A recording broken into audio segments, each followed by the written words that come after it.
I love cherries so much, and so when they are in season, and their season is very short, I like to take advantage of it and get them at their peak flavor at a local farmer's market, and then I freeze them for later. I enjoy them all year long in my favorite recipes. Hi, it's Hani here. Welcome to my YouTube channel. In this episode, I'm going to show you how I like to freeze fresh cherries. So let's have a look at these. I picked these up at the local farmer's market. First, I like to examine if there are any cherries that have blemishes on them, and I usually don't freeze those. I'm going to wash these under running water, and also I like to use a salt solution. It's about 2% salt water solution, and I like to soak them for about 10 to 15 minutes. This is going to help loosen up any kind of surface dirt and surface pesticides. And then I like to run water through the cherries to remove any kind of residue.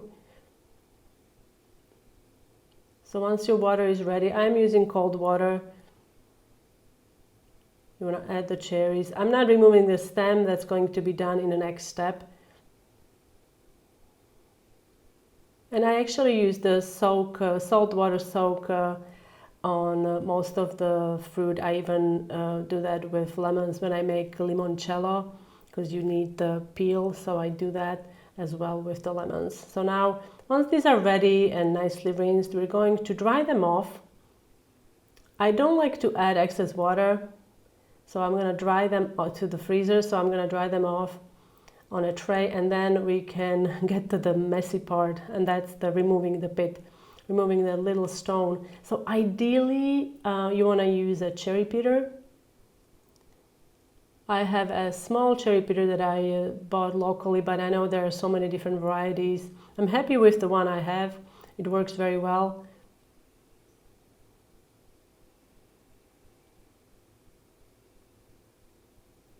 So now we are ready to get our hands dirty.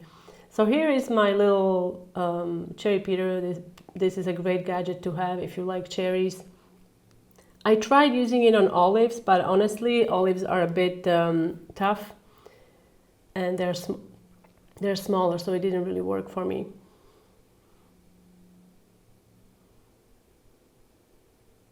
And then it's just a repetitive process. You have to go through each cherry.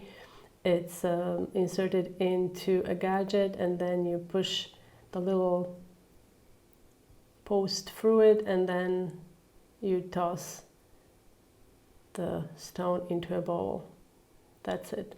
Super simple to do. It's a little messy. You can see I'm wearing gloves to help prevent my hands from getting stained from cherry juice. Now you can freeze these as whole, or you can halve them depending on how you like to eat them. I'm going to freeze them whole. I find it super easy to slice them when you take them out and they're frozen. You can quarter them. That's what I do when I add them to my yogurt. I quarter them, and then I let them kind of defrost for about 10 minutes before I eat the yogurt. You can also use them in bakes. I like to make fruit sponge cake with these, so good, or smoothies. I haven't tried ice cream, but I think it will work for ice cream. Now I'm going to stick these into the freezer for about 10 to 12 hours.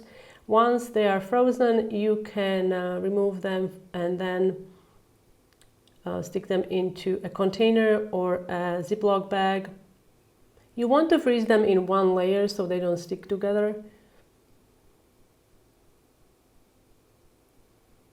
And then to remove the air, obviously you could have, if you have gadget that kind of removes the air, use that. I'm just using a drinking straw, old-fashioned way of removing air from Ziploc bags.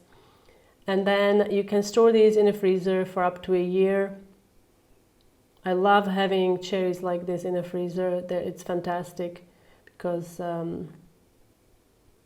they are packed with so much flavor, and they're delicious. If you'd like to get a step-by-step picture tutorial, you can visit my blog hanielas.com. Link is in the description box under the video. Thank you so much for watching, and I will see you next time.